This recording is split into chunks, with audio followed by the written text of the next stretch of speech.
मगर अंत में आदिवासी को पता लगता है कि उसकी जमीन हड़प ली गई है। जमीन अधिग्रहण कानून में साफ लिखा गया है कि ग्राम सभा से बिना पूछे जमीन नहीं ली जा सकती। झारखंड में लाखों एकड़ जमीन ली गई है, पिछली सरकार ने ली थी, लैंड बैंक बनाया, उसका कोई प्रयोग नहीं किया।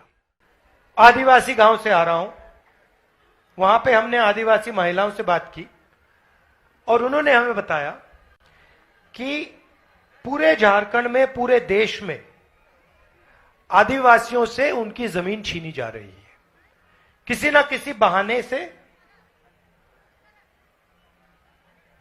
अंत में यह होता है, विकास का नाम लिया जाता है, सड़क बनाने का नाम लिया जाता है, मगर अंत में आदिवासी को पता लगता है कि उसकी जमीन हड़प ली गई है या किसी एनजीओ को पकड़ा दी गई है या किसी अरबपति अदानी जैसे व्यक्ति को पकड़ाई दी गई।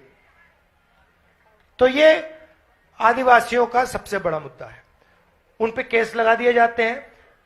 इसी अभी कुछ ही देर पहले एक एनजीओ की जमीन है, वहां पे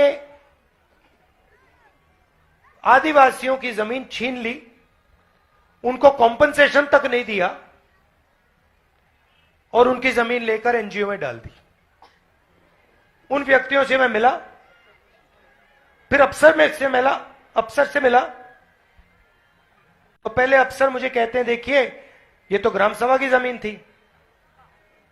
तो फिर उन्होंने मुझे कागज दिखाया, जो व्यक्ति की जमीन गई उसने कागज दिखाया। तो फिर मैंने अफसर से कहा, भैया ये आप बताओ, ये क्या कागज फर्जी है क्या? ये व्यक्ति झूठ बोल रहा है क्या? कहते हैं नहीं, झूठ तो नहीं बोल रहा है। तो फिर मैंने बोला, फिर ग्राम सभा की जमीन है नहीं, इसी की जमीन है। तो ये पूरे झारखंड में, पूरे जहां भी आदिवासी लोग हैं वहां पे ये हो रहा है। हम एक कानून लाए थे, पैसा कानून था। दो कानून है, एक पैसा कानून, एक जमीन अधिग्रहण कानून। जमीन अधिग्रहण कानून में साफ लिखा गया है कि ग्राम सभा से बिना पूछे जमीन नहीं ली जा सकती, और अगर जमीन ली जाएगी, भैया नारे मत लगाइए, अगर जमीन ली जाएगी तो मार्केट रेट से 4 गुना ज्यादा पैसा दिया जाएगा। और अगर, मजे की बात सुनिए, अगर जमीन ली गई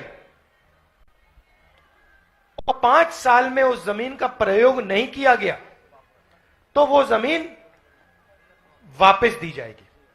अब झारखंड में लाखों एकड़ जमीन ली गई है, पिछली सरकार ने ली थी, लैंड बैंक बनाया, उसका कोई प्रयोग नहीं किया। तो यहां के आदिवासियों ने मुझे कहा, और सही कहा, कि 5 साल हो गए, ये जमीन अब वापस जानी चाहिए, हमें वापस मिलनी चाहिए, किसका कोई प्रयोग ही नहीं हुआ। तो ये एक आदिवासियों के सामने सबसे बड़ा मुद्दा है।